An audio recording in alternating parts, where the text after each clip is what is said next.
Классическая опера и народный вокал. Песни на стихи Пахмутова и Магомаева, Бабаджаяна. О любви. Простое, но очень искреннее название творческого вечера заслуженного артиста Северной Осетии Вадима Чельдиева.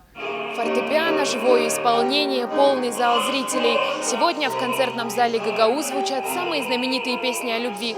Вот такой изысканный подарок для прекрасных дам на 8 марта подготовил Вадим Чельдиев.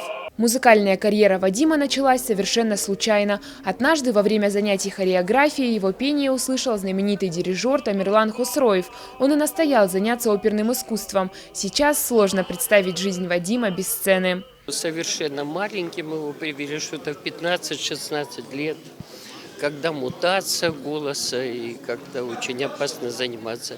Но я должна сказать, как ни странно, у него она как-то прошла очень гладко. Вот он настолько талантливый, что даже как-то она у него прошла незаметно. Конечно, делал в первые же дни громадные успехи. Человек с огненным темпераментом, молодой выпускник Академии при Мариинском театре. Выступления именитого артиста на родной земле ждали с нетерпением. Билеты были распроданы за несколько недель до концерта. У меня его песни вызывают только положительные эмоции. Он поет душевно, тексты песен, само собой, великолепны просто, со смыслом.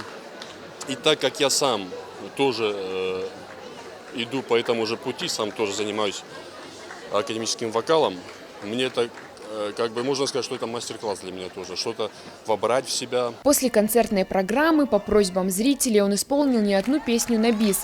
Гости еще долго не отпускали артиста со сцены. Оперный голос Вадима вызывал долгие бурные овации. Его пение покорило сердца всех женщин. Однозначно выступать волнительнее дома, когда тем более в зале сидят близкие люди, а тем более степень ответственности просто намного гораздо выше, чем где бы то ни было. Я пожелаю дамам, знаете, хотя бы на 50%, чтобы сбылось все то, о чем мы сегодня пели.